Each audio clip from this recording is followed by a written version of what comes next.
All right, peace, brothers and sisters. In the name of Allah, the beneficent, the mercy, we thank Almighty God Allah for his coming in the person of Master Farad Muhammad. We also thank Almighty God Allah for his raising up in our midst the most humble and honorable Elijah Muhammad, and for them leaving in our midst the Honorable Minister Louis Farrakhan. And I'd like to greet you all with the greeting words of peace and paradise. We say it in the Arabic language, Assalamu alaikum. Welcome again to another segment of I Have a Testimony. And today we have, as you see on the actual screen, we have our brother from the West Coast, our brother Cam, known as West Coast Cam, brother Cam Muhammad. He's a hip hop artist. He's a legendary hip hop artist from the West Coast. So we're going to be hearing our brother's testimony and more about what he's doing and just his views on certain things that are taking place today as it relates to the Nation of Islam.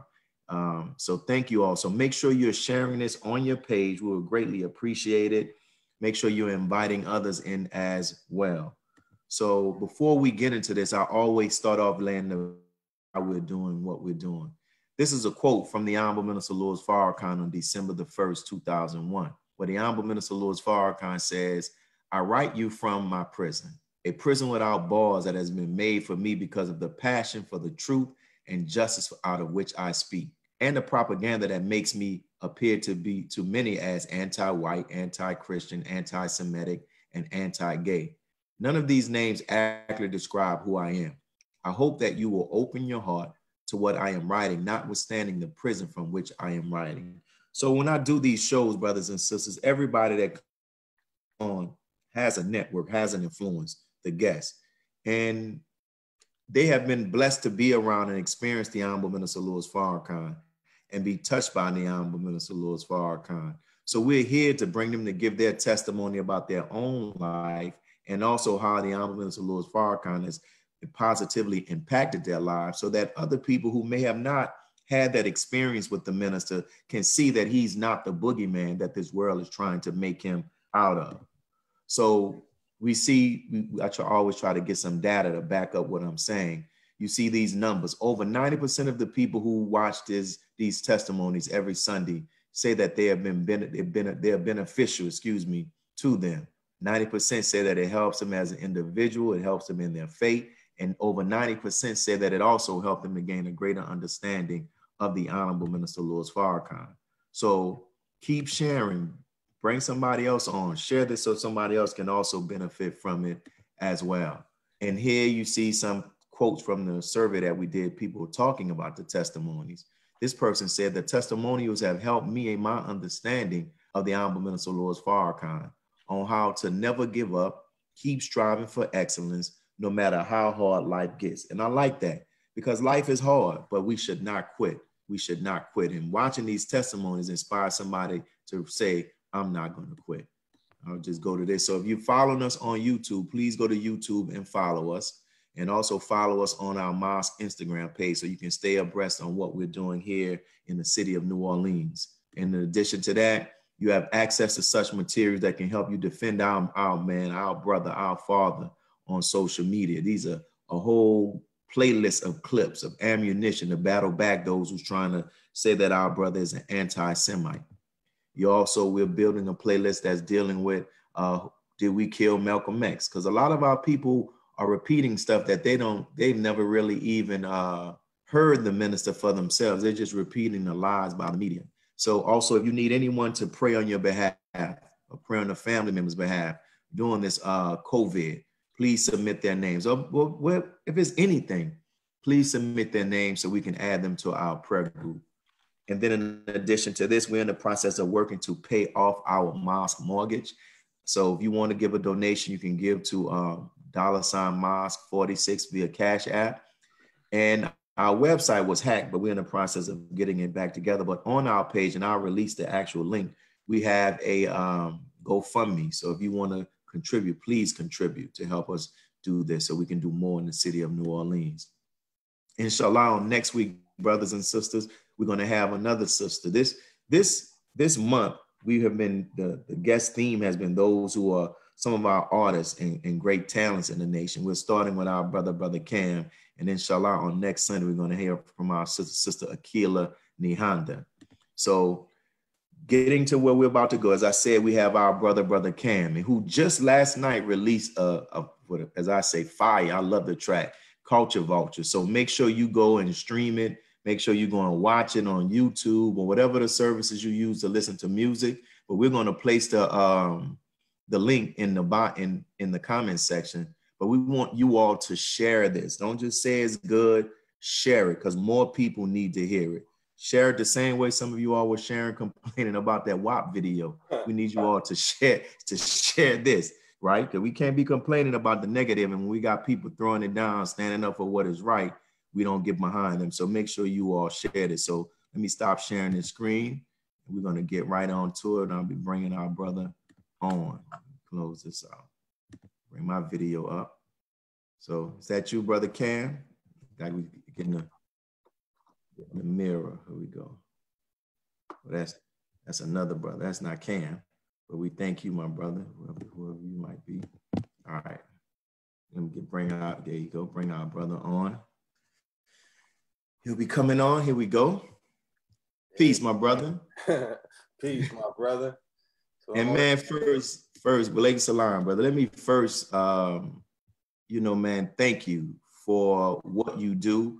And not only what you do, brother, from what you have been doing for a long time. And we're going to get into that because, you are a legend, definitely in hip hop, man. And you're well respected from the videos I've been watching. You're well respected down south, east, all of that, man. So thank you, brother, for how you have decided to use your talent. And thank you for still going strong in the Nation of Islam. I think I saw a video, you say you're approaching like your 30th year, right? Yes, sir. So thank you, man, because we know that this is not a cakewalk, man. You're trying to be righteous in this type of world, but thank you. And we'll get straight to the interview. So first, man, how did you become involved in hip hop? In the name of Allah, the beneficent. Bear witness is no God but Allah, who came and is in the person of Master Fard Muhammad. Yes, sir. Manifestation of Allah among us, alive today, and I bear witness that the most honorable Elijah Muhammad is more than is his Mahdi among us, and that the Honorable Minister Louis Farrakhan Muhammad is their Messiah, Christ among us. So in their name, I gotta greet my brother, in the right way, in the right language of Assalamu alaikum. Alaikum salam, my brother. Now, what was the rap question? Was it something about rap? How did you first, like, how did you get involved with hip hop? Like when you in rap? Just like everybody else, just as a fan, when in the mid to late 80s with Run DMC and Sugar Hill Gang and all that when that first came out. And the message, Grandmaster, Melly Mel, Grandmaster Flash, and the Furious Five. So once we heard that, everybody in different neighborhoods in Los Angeles, just like when you doing cheerleading or whatever for schools, you would take this song, but you would replace it with your school's name or replace it with your name or your homie's name or your neighborhood name. So we was just doing that, It happened to also be around the same time with crack. We was getting a lot of money selling dope, so we could buy our own turntables and microphones and studio equipment and mixes and make little mixtapes. Just fun for the neighborhood. So that's really how most of us, started rapping in the first place. It wasn't really to make money. We was making money in the street doing whatever we was doing. We was just doing that because we love music, and we was buying new cars with big speakers and amps, and when that first started hitting, and that was just part of the street culture at that time. So I didn't start taking it serious until I saw maybe Ice-T and NWA, somebody that, people that Easy, people that I seen at the swap meet selling tapes, out their trunk or out their vans. I was like, oh, okay. Once I heard them on the radio and I saw videos, like, oh, okay. Still, we wasn't doing it. We didn't need to do it for money, but when they start cracking down, now it's a war against drugs. Like, they gave us the drugs, but now it's a war against drugs and gangs or whatever. So, to avoid getting caught up like that, we start looking at the music thing as the main source of income. Wow. And in your time and being in the hip hop industry, what would you say has been one of your greatest accomplishments thus far in the hip hop industry? I would have to say my first single, which was Peace Treaty, off my first debut album, which was called Never Again. When I was signed with Ice Cube, shouts out to Ice Cube. He put me on in the music game professionally, and Allah blessed me to help put him on in the brotherhood game. Yeah, talking about that. My first single, my first solo single was Peace Treaty, which was chronicling the Blood and the Crip gang truce in 1992, right after the Rodney King verdict. Came back not guilty for the 5 white cops that beat Rodney King. Rest in peace, Rodney King. Wow. Yeah, so that was my proudest moment. To me, that was like my Million Man March. How Million Man March was, for Minister Farrakhan on that global universal scale. On my little local scale, that was my Million Man March, to be able to have something to do with having a theme song for the most historic thing that I had ever seen in my life up to that point, because that was 92. The Million Man March was like 2 or 3 years later. So that blew my little my little thing out the water. But I was blessed to be a part of that. Wow. And how did you first become introduced to the teachings of the Most Honorable Elijah Muhammad? And how did you decide that, like, we are introduced to the teaching, but everybody introduced to the teaching don't decide to join? So how did you become introduced? And then what made you say, I'm gonna go all in? My older brother, Reuben Muhammad, right now he's in Winston-Salem, North Carolina. I forgot the mosque number there, but that's who put me all the way on, very to my extreme rejection and reluctance, because I was trying to do my little thing in the street, and every time I get in trouble, my homies wasn't there.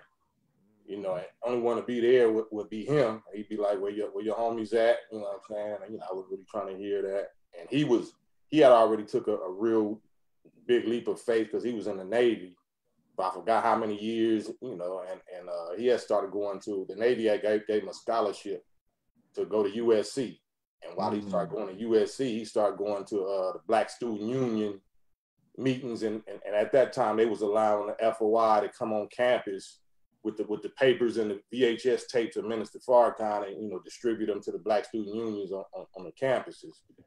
So he used to bring some of them tapes home. And, you know, it's like, you know, we live in a little ghetto, little eight people in a house, and we sleeping on floors, and, you know, but so there was no privacy. So he used to be playing the videotapes of Minister Farrakhan all night long, and I was like, man, if you don't turn that off, and I don't want to hear that. what the F of bean in a pie got to do with each other? And man, you know, I just was just on some rebellious stuff. But what he was playing was drilling on me. Like, I can't, you know, once you hear something, you can't unhear it. You know what I'm saying? So, and then I also respected him. My brother wasn't in the streets. Like, he wasn't a street dude, but he was my big brother. He was my big brother. So, you know, we didn't have no father figure. So in certain ways, you know, I looked up to him as a father figure, you know, just on intellectual issues, just being, you know, real book smart. And once he got into that, you know, he started getting real militant, and he started like, man, if you're gonna be, you know, doing some, you know, on some banging or whatever, like the real enemy is this. This is who the real, you know, and I knew that was true. And, you know, I kind of, you know, I observed him for a few months, and he had moved in with Brother Malik in the FOI house in Los Angeles. You know, a long time ago. Brother Malik is locked up right now. But that was my first introduction, because I was in so much trouble with my mom kicked me out. May Allah be pleased. She kicked me. I was just in trouble, and every time I was in trouble, long story short, my brother would be there with man, you need to get with this, man. You need to, you know, this and this and this, because I can't really go into details or whatever. Yeah. You know what I'm saying? So one time, you know, dealing with a drug situation, or, you know, I had took some bad drugs, a situation that happened to me, and, you know, I knew I was gonna die. I felt like I was out of here, and he was there for me on that. And then right after that, I got into it with the well, I'm skipping around, but long story short, in a nutshell, I told him a few times, well, if your Allah can get me out of this, then I'll be with it. You know, he'd been drilling on me for months and months, and, you know, until I got myself into something that I knew I couldn't get out of. A couple of times I was supposed to be dead from several different things. So I was like, if your Allah can get me out of this, then, you know, I'll be with it. And sure enough, it wasn't overnight, but slowly but surely, his Allah got me out of it. You know, out of a few things, and he showed me who the representative of this Allah was. You know, that, you know, I already knew because I was listening to tapes and all that, but I took it serious.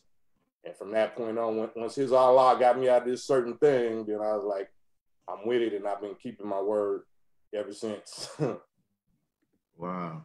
And you definitely, man, in regards to keeping your word while having a career in the hip hop industry. So like, how have you managed to, as still being a believer, a strong believer in the Nation of Islam and the teachings? Because every video that I've seen, you know, you still are genuinely who you are, but you don't deny your faith. So like, how have you been able to manage and handle the difficulties that come with being a follower of the Honorable Minister Louis Farrakhan and being in the hip hop industry? Like you said earlier, where you read the clip about the minister was writing from his prison. You know, his prison wasn't a prison of bars. As soon as you stand with Jesus, you're gonna get through in that same kind of prison. You know, as soon as you stand with Farrakhan, you're gonna get thrown in that same kind of prison.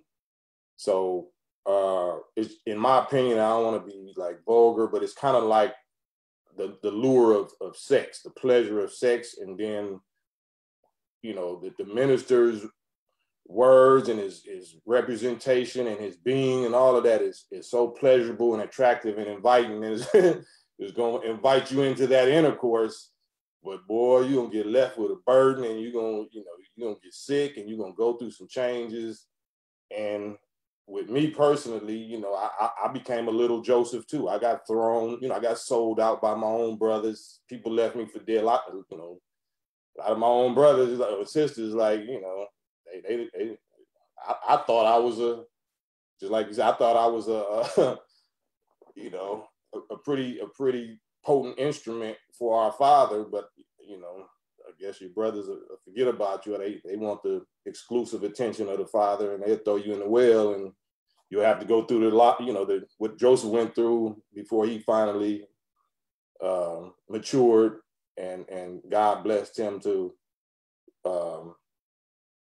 get put over the treasures of the land at a certain season. And he still didn't curse his brothers or whatever. But my biggest heartbreak and heartache has been inside of the Nation of Islam, because you're going to run into the same poisons that we dealing with in the street, and the hypocrisies and stuff like that. And I've been a hypocrite, so I know, hypocrisy exists. You know what I'm saying? I just had to be real and honest with myself and check my own hypocrisy. And when I know I'm poisoned, I try to just, remove myself from like how we sheltering in place so we won't infect somebody else. But I still try to make sure I'm representing the best of what in the healthy side of my Islam. But I got weaknesses and I got flaws, and and they'll spill out periodically. But I like to be honest. I like to be honest about my weakness. I like to confess my weakness. I love to publicly apologize for my sins and my faults and my weaknesses, and anything that I do to let my people down or disappoint them or make them feel like I'm misrepresenting them. Yeah, I'm all of that. You know what I'm saying? I'm a dirty worm, like I'm a real dirty worm. But when it comes to the best part of the planet, because all of us got anuses, that's not the best part of the human body. I don't care about it. I don't even want to know about what your stools look or sound and smell like or nothing like that. So I try to present the best part, and work on my private stool system in my own kind of way. But a lot of us, unfortunately, are so damaged because we get opened by the minister's purity. Like, what I'm saying? He not gonna say he pure or holy. He pure and holy to me. I don't even want nobody say.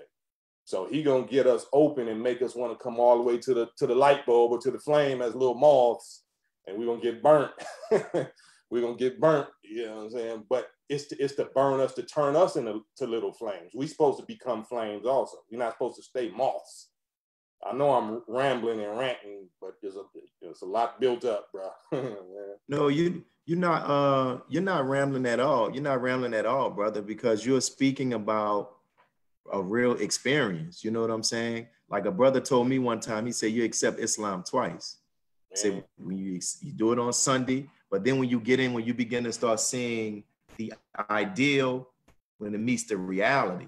Now, after seeing the ideal, you meet the reality, and what are you going to do? And one time, I always think about this where, we say, we see the minister, we marvel at the Honorable Minister Louis Farrakhan, and we say, I want to love like him. I want to love Black people like him. I want to love God like him. And I thought about that. I said, man, do you know what that really means? That means because he's able to see our shortcomings and much more, but still love us. So for us to say we want to love like him, then God says, you want to love like him? Then let me let you see something in some people that you idolize, that you put on a pedestal. And let me see if you're going to handle it and still see the best of them, or you're going to just cast them away. So what you're saying is real. And for some people, many of us don't make that journey. Some of us, once we expose to that, like, man, this ain't real. I'm going to do me. Right. So whatever you've been through for 30 years, you're still here. Well, also what you said, I think I started out as a believer, but I saw something that even made me fall all the way in, that made me a knower. I don't think believers can last. Me personally, I don't think you can be at the level of a believer today and make it.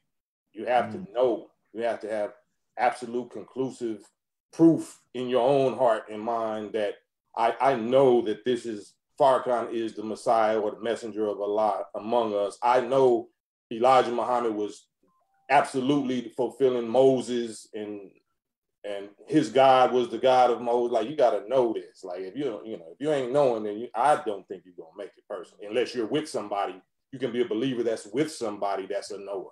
Somebody got to know. And so for you, you said that there was something that you experienced that made you a knower. Can you share? What was that?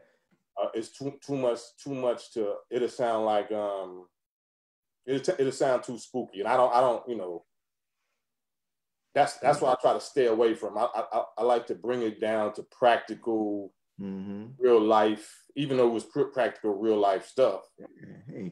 But hey man, it's your testimony.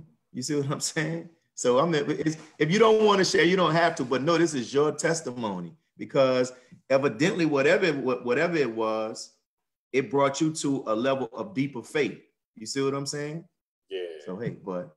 We'll get to it. Let's just move past. Let's pass on that. Maybe we'll come back to come back. If Allah put it on your heart to share, by all means. So you are credited with introducing Ice Cube to Islam. How did that come about?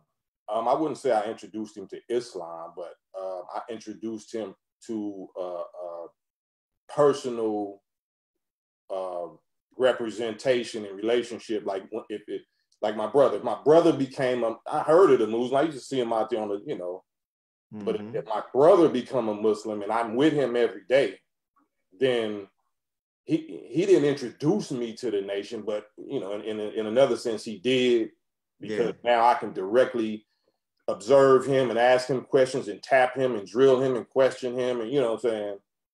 And that's what I think I was more for Q, because Q was already he was already telling me, like, I seen some Minister Farrakhan VHS tapes. The first time I ever been on an airplane was Cube took me to Phoenix, Arizona for a show. We went for a show. First time I ever been out of the state on an airplane and everything. And when we got there, brother Joshua, Minister's son, brother Joshua, came to the hotel room with a tape. So he was already being fed. To some degree, you know what I'm saying. So I wouldn't take the credit and say I introduced him, but you helped nurture him. Fishing is not like, did you hook him? It's, can you land him? Yes. So God probably used me to land him. Hey, praise be to Allah. So you helped to land him, and that's a blessing, man, that you were able to, that allow you to be able to do so like that. How does it feel, since we're talking about Cuba, I think about the movie Boys in the Hood. How does it feel to know that you have a song that's a part of a movie that's a Black cinema classic? Like, how does it feel to know that movie is in ages, people love it, and you are attached to that movie musically? I don't want to sound grim. Brother Willie, we all gonna die, man. Like, we all gonna die as individuals. Yeah. The Hollywood blessings, the blessings of Satan. If Satan makes you famous, or Satan make you rich, and whatever his agenda was for that movie, and why he would push it, that don't excite me. Like, personally, I dealt with death at a very early age. You know what I'm saying? My siblings. So I saw that no money or no fame or no whatever was going to bring them back, and it's not going to stop me from getting took out of here also and never coming back. So that's not what excites me. What excites me is I get to say I was breathing, and I was really with the Jesus, the real God and the real Jesus, when they was really here. You know what I'm saying? So I can be, attached to that immortality, not no damn Boys in the Hood movie, not no bitch like like that. Yeah. I got you. You know what I I'm got you. Yeah. My stars are different. I see these fabricated Satan-made stars, and they not stars. I got it. And that's in one of your interviews that I was watching. You talked about how prior to you accepting Islam, you saw a lot of these people talking about how they were they were repping with the minister. But you said once you got registered, you realized that you only mentioned like one. Everybody else was like, they weren't in the nation, but they were just like supporters, right? Supporters and sympathizers, and using the teachings, in their raps, but not submitting to the discipline or to the structure of the organization, not coming all the way in. So I always wanted to get it directly from the horses or the lambs. I want to go to the source. I was always a source type person. I want to get hands on with where it comes from, who the plug, where you get it from, can you make it yourself? Like, I was that kind of little dude growing up anyway. So, and that's no diss to nobody else. I don't know what their life experiences was. I don't know, you just don't know. I just appreciate the best part. That's what helped influence me to not feel like this Islam, this NOI stuff was weird or some like weird cult church, whatever, and then I took that same formula and added to myself. So I was able to make Bloods and Crips and homies, black males look at the nation like it's cool. Like, I ain't gonna say gangster, but it's, something that like, oh yeah, they ain't no weirdo, they ain't crazy, anything they crazy because they talking about they go at white people instead, at the police instead of at other niggas, like, So I don't mind being that kind of crazy. You you're from Watts, and you have a connection to the streets. You're respected in the streets, and you are around brothers who have experienced great trials in life, man. You've seen brothers, brothers who have either taken lives or seen lives taken, served time in prison, who they have a way of seeing through phoniness, right? But these same brothers, They have a way. They have a way of seeing through stuff that's phony. Oh, yeah. Yes, sir. Uh-oh, froze. They're gonna freeze us. Keep talking. They gotta do their job, Brother Willie. They gotta do what they gotta do. We on their platform. But yeah, let me try to see where you was going. We got a way of tuning in or tapping into looking at the phoniness of people around us.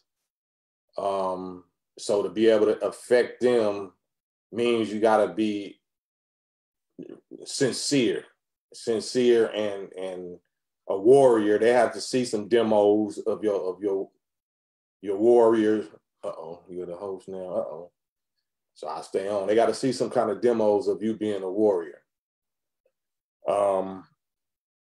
We unfortunately have blood on our hands, and that's to me what I value most about my first single, which was Peace Treaty, was also having something to do with praising and spotlighting the peace between brothers who have blood on their hands of killing each other. So,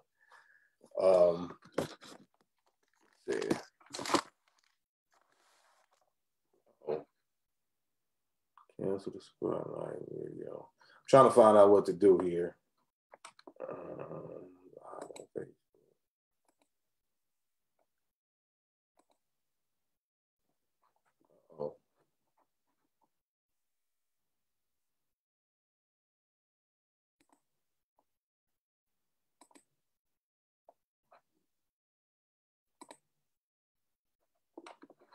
Know what this was going on.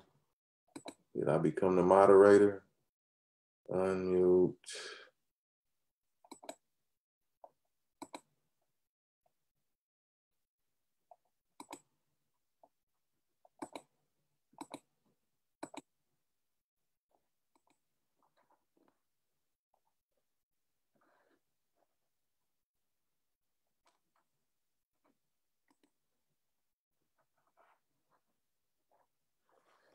Try to get back.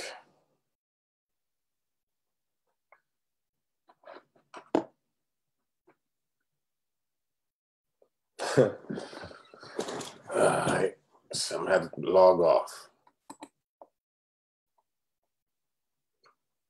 because I don't know what to do right there.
Man, can you, this is first time this has happened, man. You can hear me? Yeah, I can hear you. Of course it is. Yeah, man. I'm gonna have to call AT&T. But the question, I didn't get a chance to hear your response.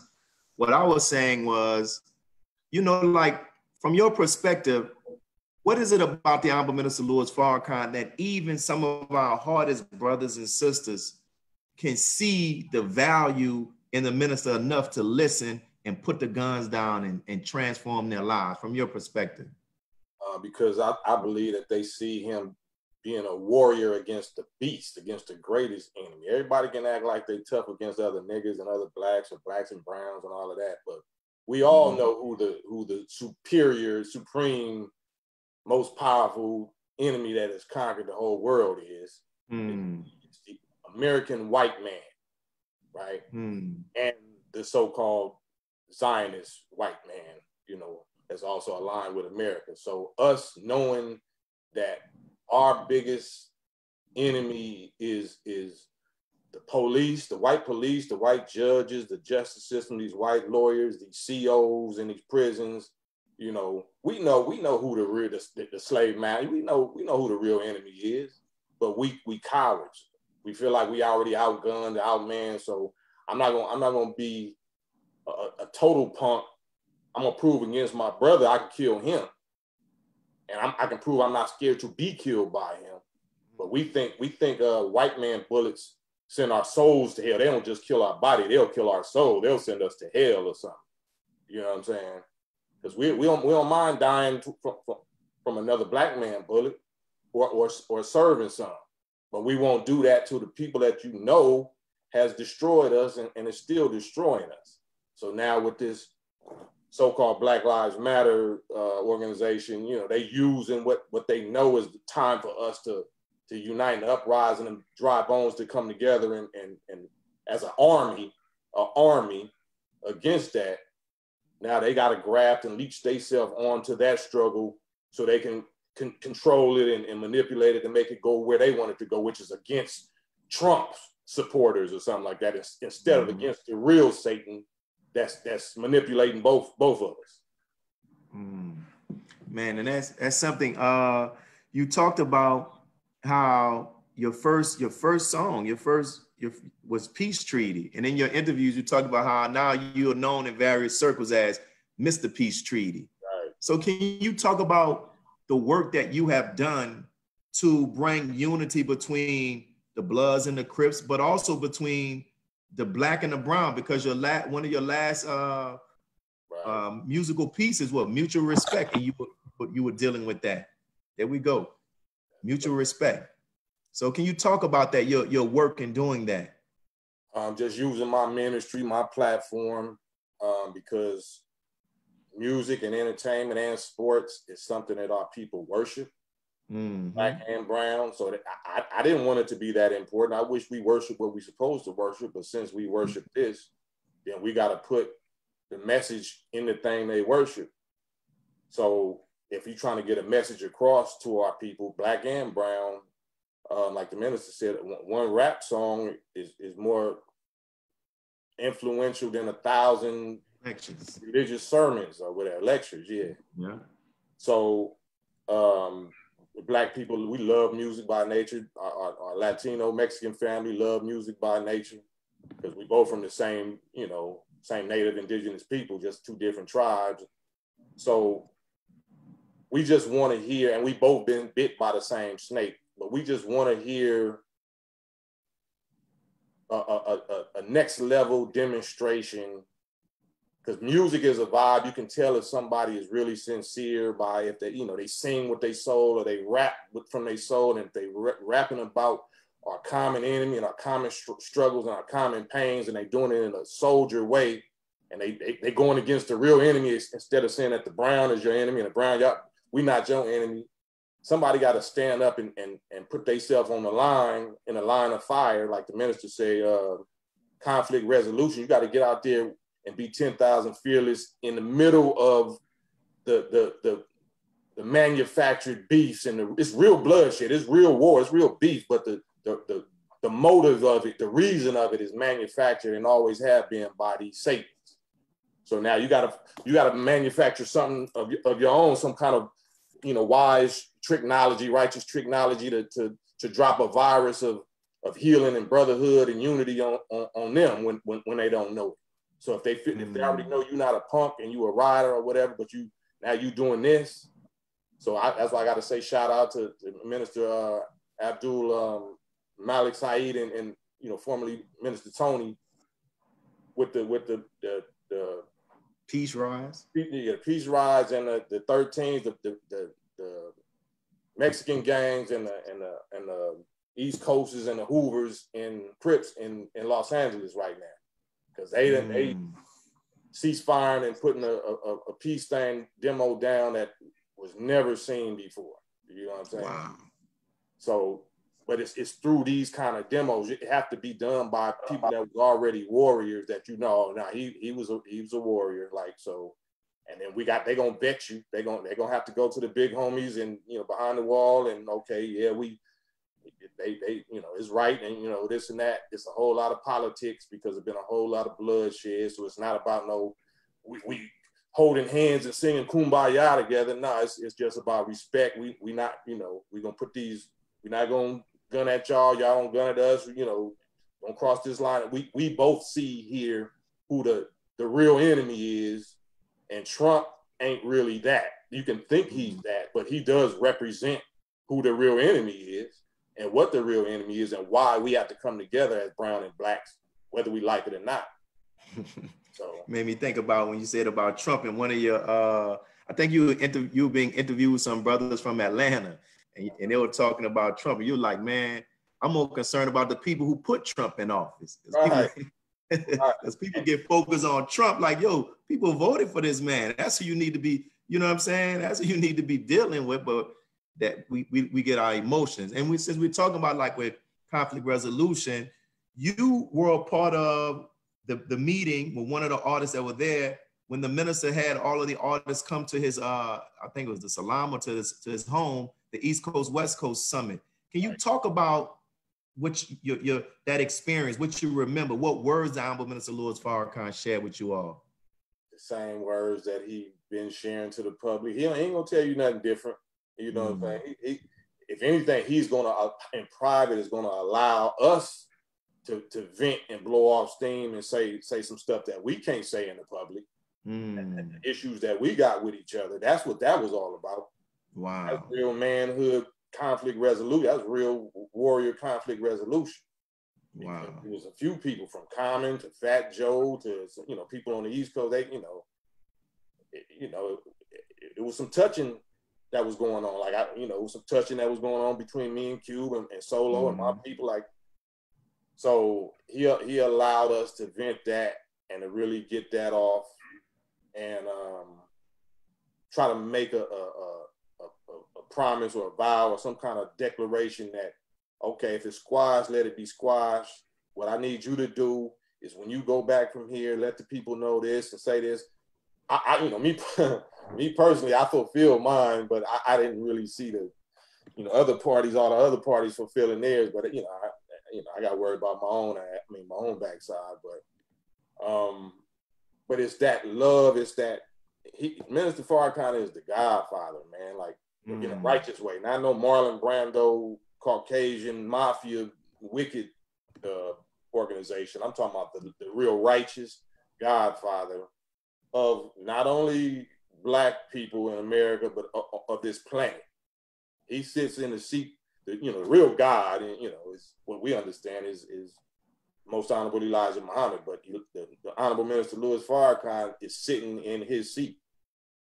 For all intents and purposes, he is the Godfather of this whole planet. And seeing the way that he maneuver and uses wisdom and principles and his ability to judge, far surpasses all the examples you read in the Bible and the Quran about the wisdom of Solomon and how he judged this and how he, deciphered this and what his guidance and instruction was in this area and that area. He got a undefeated record. I mean, what else can you do? Like he's the the Floyd Mayweather of real life, of of warring with the beast. He got a perfect record, undefeated. That's undefeated. Right. So why would anybody act like they got a problem with that? If you say you got a problem with that, just proves the poison in your heart and your mind. And I love to address that also. I love to bring that out so if people want to get public. Wow. How and I can imagine I had some experience of dealing with conflict resolution. It can get very heated between the two people that are trying to work things out. While they had moments of heat like that, what do you remember about how the Honorable Minister Louis Farrakhan handled it? Like, because many people I've talked to on this platform, they talk about how he's just a very superb listener. Like, he really listens and pays attention. What do you remember about his conduct during those mediations? Yeah, he's a superb listener, but he gonna say some G stuff to you. Like, if it's G's, if it's G, because he's not a Hitler. He don't have no history, no criminal record, never instructed or ordered nobody to do no violence to nobody. Yeah. However, he knows the warrior language. And he gonna hit you with some principles. He gonna hit you with some wisdom to make you think, man, you must have been Genghis Khan or something in another life, because how do you know this? Like, you know what I'm saying?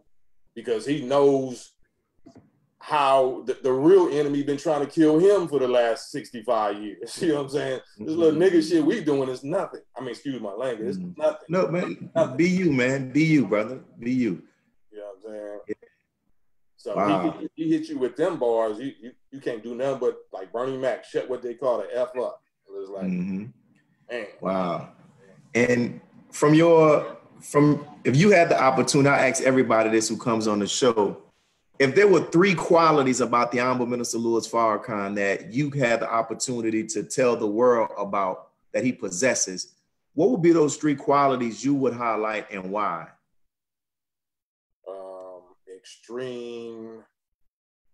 Extreme patience.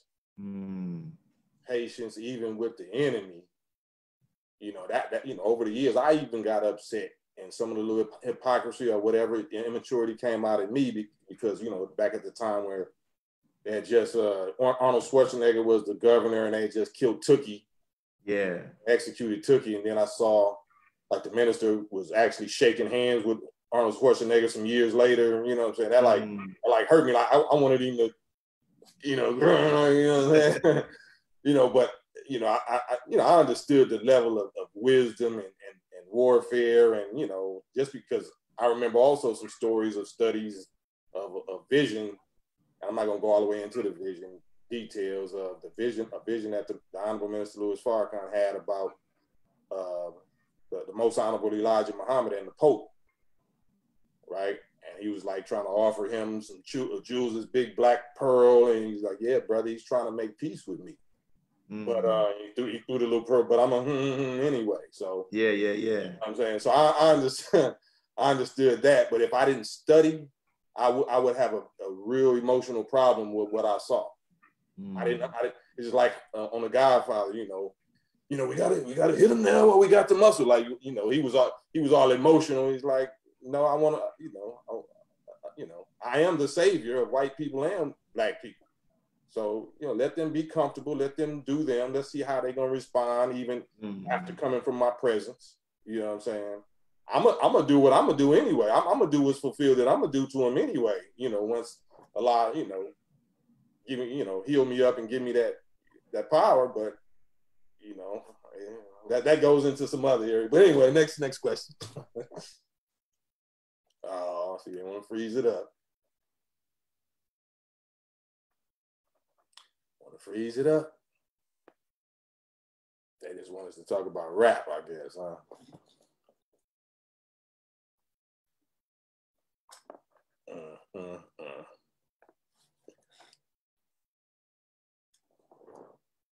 Man. So what can I talk about? Let me pop off here so you can they're giving us the business.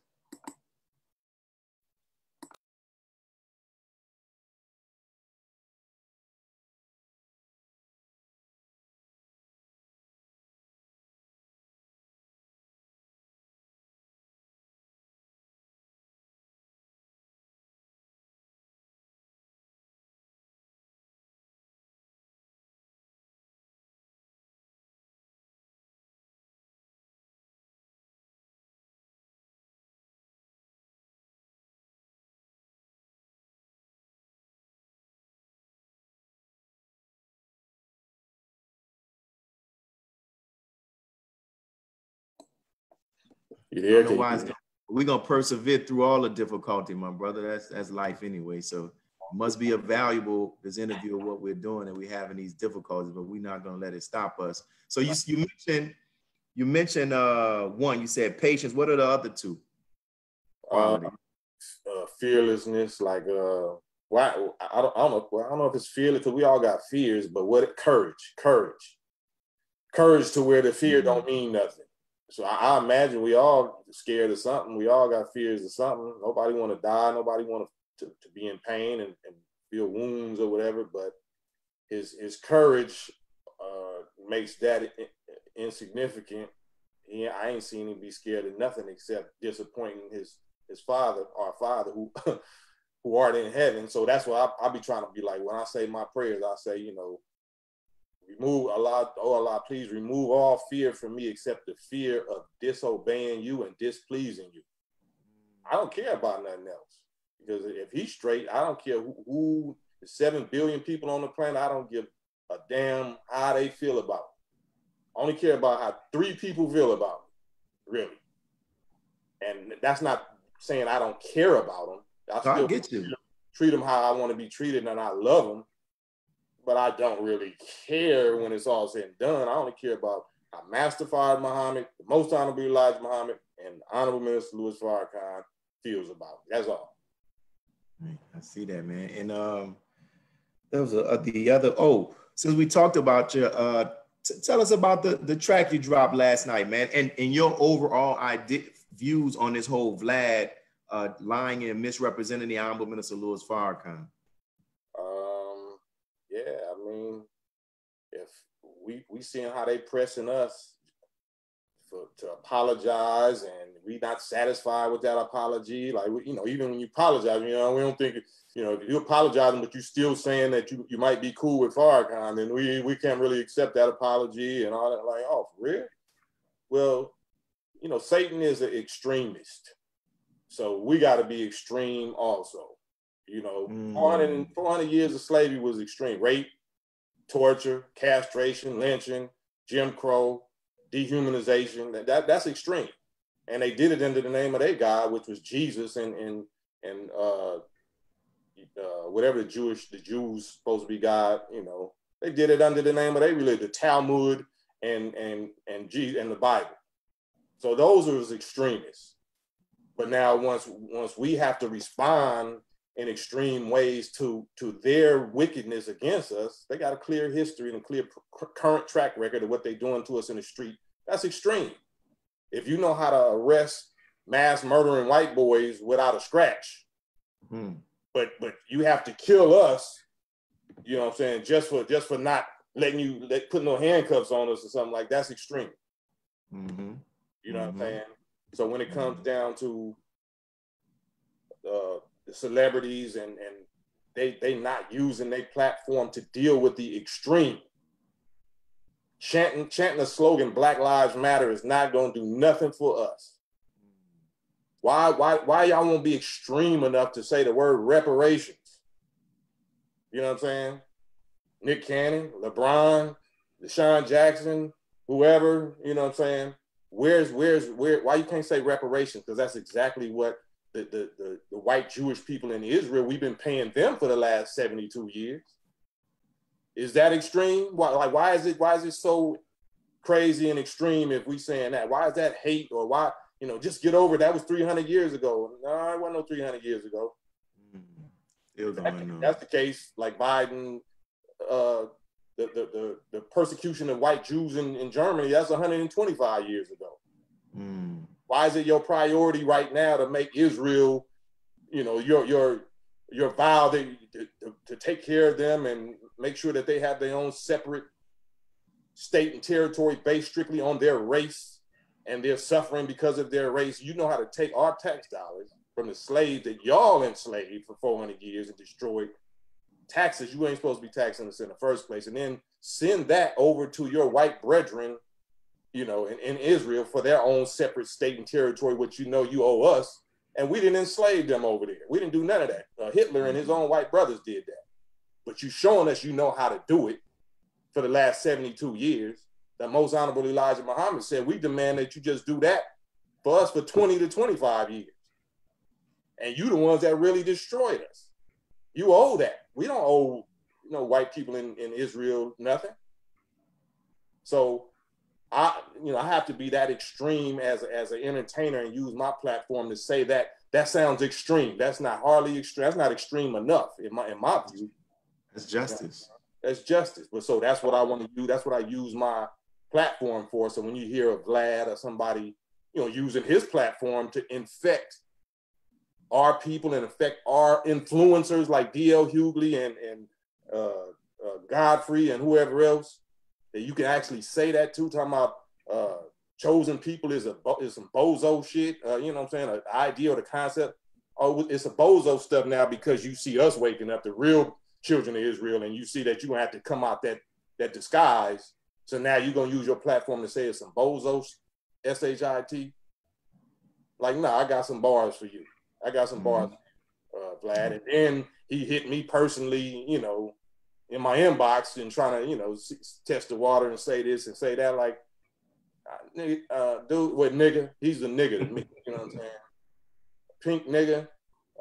Say all just the fact that you're trying to say this to me in my inbox. I'm gonna give you 1 hour.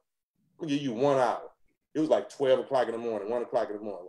You got 1 hour to publicly push all this stuff on all your platforms that you said that stuff against Farrakhan on with an apology. If not, I'm gonna air you out. Well, I'm not your enemy, Cam, and I don't want you to, you might see me as an enemy, but I don't see you. I don't do it. Like, well, you just have to do what you got to do, Cam. Like, all right, bet. And that's how that campaign started. People was like, well, didn't you go on Vlad? Yeah, I went on Vlad years ago talking about this same subject, white supremacy, racism, and all of that, and the stuff that he didn't air. And that was years before he ever had the little baby testicles to try to speak against the nation and Minister Farrakhan. You think I would have went on there like that, calm and cool, if it was after he said that? So we just caping for these devils too much. We so scared to upset these people, man, because they faces on the money. You know what I'm saying? So money, like I said, money. God proved to me that money ain't gonna be able to save your life. Wow. I learned that at an early age. Wow.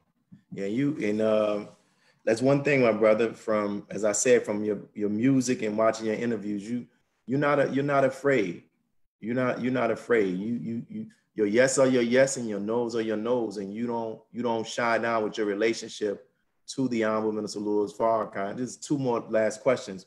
One, what would you say has been the Honorable Minister Louis Farrakhan's greatest impact on your life personally? Man, everything. Like, it's not everything. Anything that you like about me, anything anybody likes and respect and love about me, I learned that directly from Minister Farrakhan. Period. Facts. Minister Farrakhan, and then a little bit of it from my mother, may Allah be pleased. But she couldn't make me no man. She couldn't make me no man. You know what I'm saying? So if there's any manhood quality, I know people might think I'm too aggressive or toxic or whatever. I have to be an extreme man. I have to be extreme in my manhood and my manhood black male nature. We the ones that's being destroyed. That's why it's a shortage of quality and qualified black men for the amount of females. And that's why the sisters got the issues that they got, because there's not enough of us to go around. It's not the black man's fault. We getting gunned down and incarcerated and destroyed by the real enemy, sisters. So that's why I even wrote this book right here. That's what I was going to talk about in your book. That's what you talk about in your book, A War in Heaven. And how can people get your book? You can go to my website, westcoastcam.com. It's that. You got, of course, the ionic colloidal silver, which is the scientists know that's the strongest natural antiviral known to science. And, it's been suppressed, the FDA and all of that. They don't want us to know about it. I can't say that it's a COVID cure, but, I got a lot of testimonials that say that they was diagnosed with it. My son, even the most recent, my oldest son. Wow. And he took that, and 2 days later he went back and was like, no, I'm straight. You know what I'm saying? I'm negative. So, and that's all on your website again. What is it? West Coast Cam? Yeah, West Coast Cam with a K, westcoastcam.com. Yeah, definitely, man. So was there anything you wanted to share or talk about that you didn't get a chance to talk about because maybe I didn't think about the question? Here's your opportunity. No, I just we was kind of getting there because, I really admire you and look up to you because of Praise be to the God, relationship subject. You know what I'm saying? And that's the big war that, the war ain't really against the Caucasian or the so-called Zionists or whatever. Our war is in heaven. The only heaven that a black man or any man, but we black, only heaven we gonna know in this life is gonna be found in our women, in our woman, and our wife, right? So that's why they in such hell and we in such hell because, the most honorable Elijah Muhammad said that Master Farad Muhammad taught him that, brother, you had the hardest job of any man that ever lived, right? But he also said 75% of that hardest job and that problem in that work is with the black female. And that kind of comes into why was there a circle 66 trillion years ago? Why was a circle of guys that had to be established after? Why was they males? Why was they males? Why did the female have to actually be put to sleep and kept out of the loop of that information for 66 trillion years?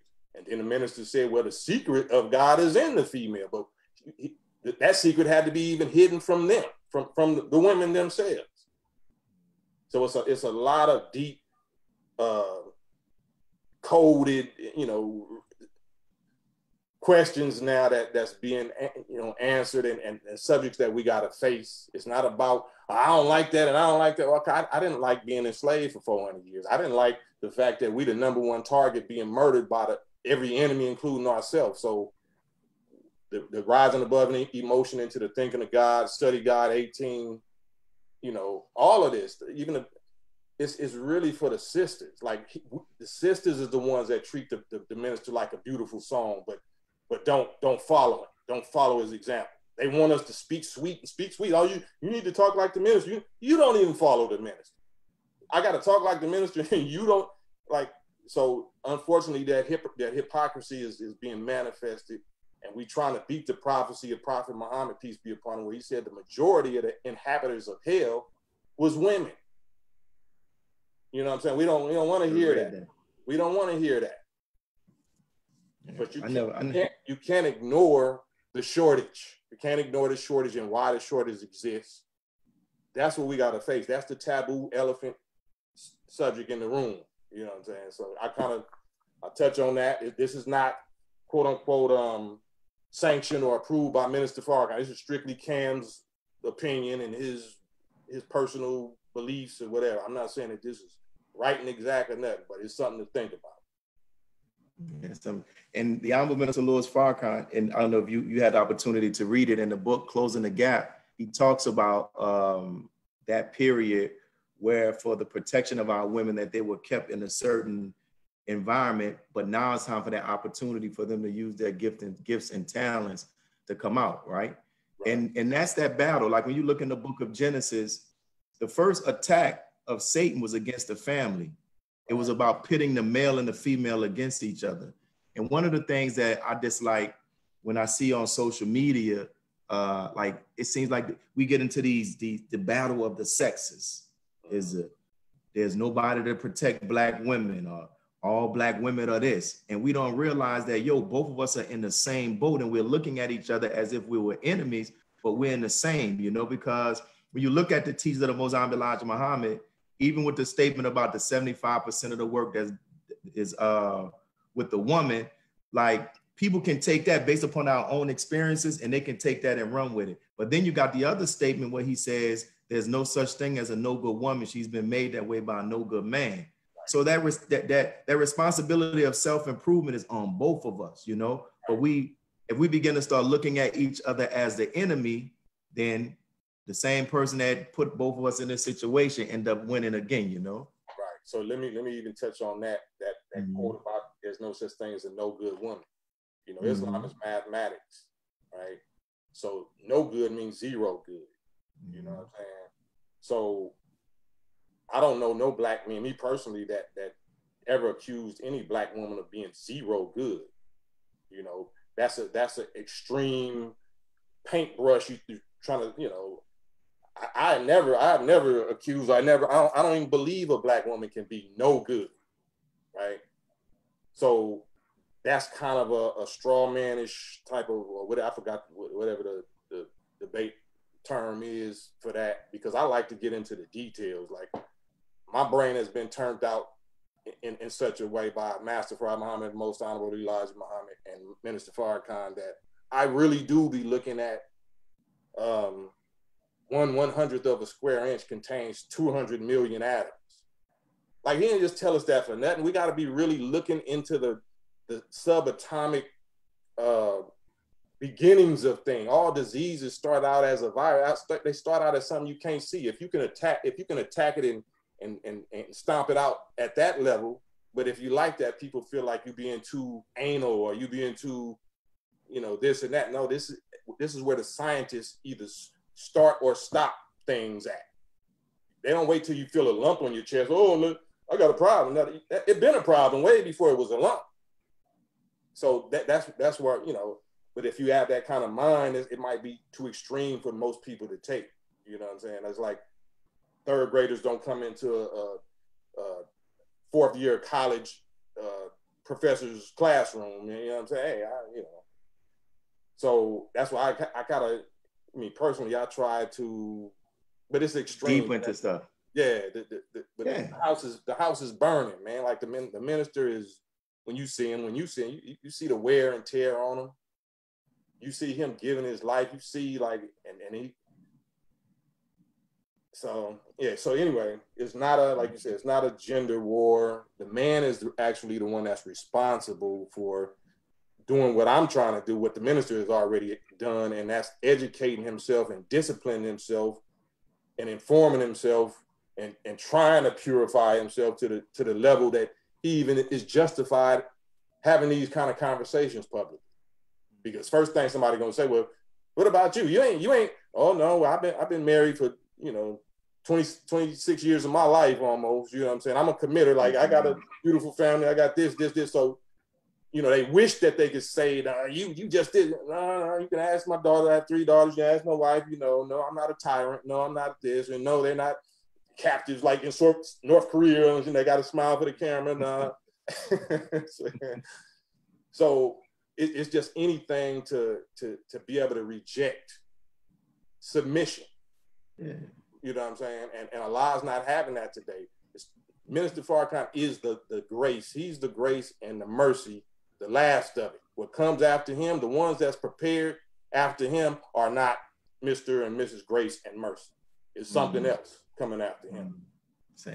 And that's the thing, man. And it's like, you know, all of us have a responsibility in this work of resurrection, and everybody's contribution and everybody's part of that mission or that work is not going to always be the same. You know, some of us are brought here to work on just this. Like when Master Farad Muhammad had them, when they were building the plane, like we're taught that some of them were working on other stuff that they didn't know. And the key thing is we have to find out what, like from our life experiences, it's prepared us, and we've been called, like every animal that was brought on Noah's Ark was there for a purpose. All of us have a reason. And what happens is sometimes the reason why we've been called, we want to put that responsibility on somebody else to fix it. And no, that's why God brought us here. And the thing is, we got to do it. Like and everybody have to use that term, like you're using your music, you're using your book. And whether people agree or disagree with it, it creates a dialogue. And if we dialogue enough, we will get to the balance, you know, because sometimes we go to the extreme, we take an extreme position to help. Like when they do negotiations, they say, you might know you want to sell a car. You might, you know, you want $5 grand for it. How much you want for it? Give me 10 grand. But at least we get to where we at, and we have that. And the thing is, we got to be able to have those discussions and have those using the teachers as a standard and have them to see, because it is key, you know, it is key in regards to repairing our condition the restoring of the family. Because they think about this in the book of Malachi when it says, Elijah came and it says he would turn the hearts of the fathers back to the children. Right. You know, like, yo, he's repairing the family. Yeah. And it doesn't mention the women, but in that, you can't repair just the relationship between a father and a child without including a sister, because she's important as well. But it deals with the family. And that's why the enemy knew when they came to attack, they came to destroy their family first. So that's good, man. So let me say this. We appreciate. Yeah, go ahead. Because the enemy, Eve, I mean, you know, he came to Eve first because he knew that Eve was the more emotionally susceptible and vulnerable one. You know what I'm saying? That's why the minister did rising above emotions into the thinking of God. That's mainly for the women. That's mainly for the sisters. You think? Let me get this off. It's for us too, of course. But from my own personal experience dealing with Bloods and Crips that murder each other, that been murdering each other, they know how to truce up after murdering each other. Sisters don't know how to truce up after not sharing a recipe or something with each other. You know what I'm saying? I'm telling you what I know. And God ain't happy, bro. Like, you know what I'm saying? God ain't happy with that. I'm not, you know, he already killing us, so you already know he ain't happy with us. But, you know, the house is burning, bro. We might have a show and have a male and female discussion and get some other people on. This thing is like, because even with that, you know, in regards to, like, a lot of times when we go out and we talk about the black man is God, the black man is God, we can't take that responsibility. We can't want that identification without the responsibility.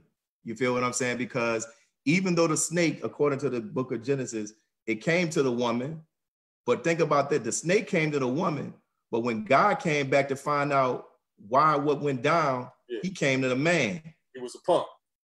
Like he ain't go to Eve. He was like, yo, what did you do? Right. So that's it. So the man was supposed to have put down, in the wisest way possible, put down some type of law, exercise some type of authority over his woman, the woman that God gave him. But he punked out saying, no, you gave this woman to me, God. You made her like this. Like, yeah. I don't want to give you the instructions on how to maintain her and make her never feel like she had to do that, little punk. Yeah. So that therein why this is like what you just made me think about something. This is why we have to really, I'm speaking to us as brothers, how we have to really grow past just the resuscitation of the teachings, to be able to use it like it says in the lessons to get some benefit while you live. And even though we talk about money, good homes, luxury, friendship, and all walks of life, but that's not all of the sum total. You know, that the goal of it is to take what you say you know to create the heaven. Look what it says in the lesson: sit yourself in heaven at once. You gotta, and Master Muhammad used the word you several times. You. Like, it's on you. You must. Once I give you this, it's on you. Right. So man, thank you, brother, for your time, brother. If you ever in the city of New Orleans, man, swing through, brother. If you definitely give me a call. If you're right in Atlanta, I know with this COVID thing.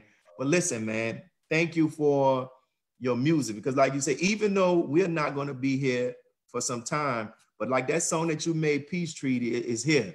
I was listening to one of your songs. You said, I'm waking, I had the quote, waking black people up over gangster beats. Over gangster beats. And it's real because, you know, man, like everybody has a key. There are people that you can touch that I can't touch. Yes, sir. There are people that I can touch, but brother, you are touching people. When I listen to those interviews that you do, they knew, yeah, I'm more hip hop. I'm talking to hip hop artists, but they knew, yo, I'm dealing with a follower of the Honorable Minister Louis Farrakhan, and you never shake on that. Man, all praise is due to Allah. You never shake on that. So I want to apologize again to for what? No, because of my aggressive. No. I'm just saying. I'm talking about to the sisters, because I can even feel that. Like, I can, you know, I have to be like a pit bull for you. I'm your pit bull. You know what I'm saying? You just got to know how to, you know, how to deal with it. Like, I'm not here to bite you. I'm here to bite the people that's trying to that been harming you. You know what I'm saying?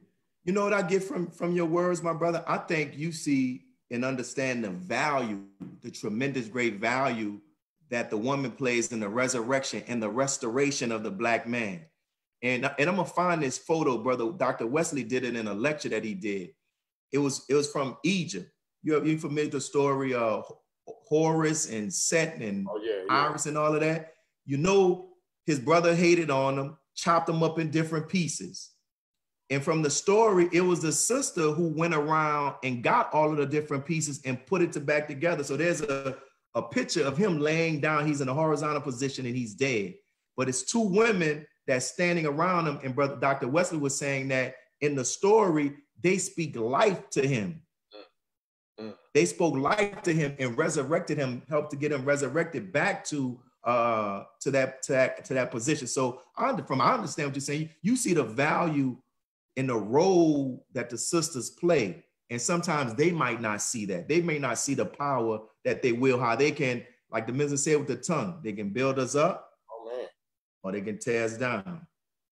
Well, one last thing. Go ahead, man. Islam, and because we go forever, so this will be my last thing. Islam is freedom, justice, and equality. And since the woman, of course, is the second self of the originator, the process, the painful process, the crash course process that the Black woman has to go through now to equal herself up with the originator, because she didn't experience what he experienced, but now he's offering her equality with him, with that manifestation of that male form. Even though she don't do the muscle strong stuff, but we talking about here. This is all we currently concerned about is the brain power, the willpower, the ability to create and produce, mentally, that from that womb. And the equality, it's a struggle the same way that the originator went through what he went through, and the full extreme range of negative emotion, fear, loneliness, coldness, whatever, impatience. Right now it seems to me that Master Farad Muhammad is perfecting everything and equalizing the sisters up by forcing us to go through a crash course of emotional extreme experiences to hurry up and equal the sisters up to where the men is at. So neither one of us have an excuse about, I'm wiser than you and I'm wiser than you, or I'm this, So that's what it seemed like to me, and it's going to be painful. It involves fire. It involves fire. God, Jesus said, we're going to be baptized in fire. It's going to hurt. Just like you got that fire when you're giving birth, that ring of fire when the head is crowning. Pain does not mean evil. Just because you're with a man or a woman that's giving you pain, that does not mean that they wrong or that they evil. That might be the most righteous and God-sent woman that you ever came across, even over your own mother. And same with the man. So don't let them little childish sayings. If he make you cry, if anybody that hurt you ain't no good for you, girl, and all that. No, you're not escaping no pain today. No pain, no gain. I'm not saying that. And I love. I'm not gonna put no pain on you, but it's gonna happen. I like what you say. You said pain doesn't mean that it's evil, and also we got to understand too. Pain doesn't mean that God is punishing you. Right, man. Say that. It's a part of the growth. You see what I'm saying? And because that's one of the things that, like you said, we'll be forever. That's one of the things that the teacher of the Most High Elijah Muhammad is helping me to understand when the minister says struggle is ordained. A lot of stuff we have forsaken because we've misunderstood the purpose of pain. We think God is mad at us. We think that we've done. No, this is the process to become great. The Creator went through pain when he created himself. So like we want to be, like we want the cross, we want the crown, but we don't want the cross. We want the diamonds, we don't want to go through the pressure. We want the relationship goals, but don't want to go through whatever it is. You see what I'm saying? We want to be able to return back to our exalted state, male and female, but we don't want to have like the difficult discussions where we as men got to come up and say, you right, I got to deal with this. And then also as women, but all of us, and that's one of the things. But just like what you said earlier is the same thing. We can't lose focus on the same snake that bit us. We can't, because if we start looking at each other as the enemy, then we keep him alive. So man, yo, thank you, my brother. Thank you, man. And for those people that are watching, I always ask this: can you all leave your comments in the section? What did you gain from this? What did you gain from this? What did you gain from our brother's testimony? And maybe I'm gonna have to call you on a separate thing, brother, to hear that thing that may help you go from being a believer to a knower. But any other time, man, you free to be yourself with me. Thank you. So leave y'all comments, brothers and sisters, and thank you, my brother. May Allah continue to bless you. You too.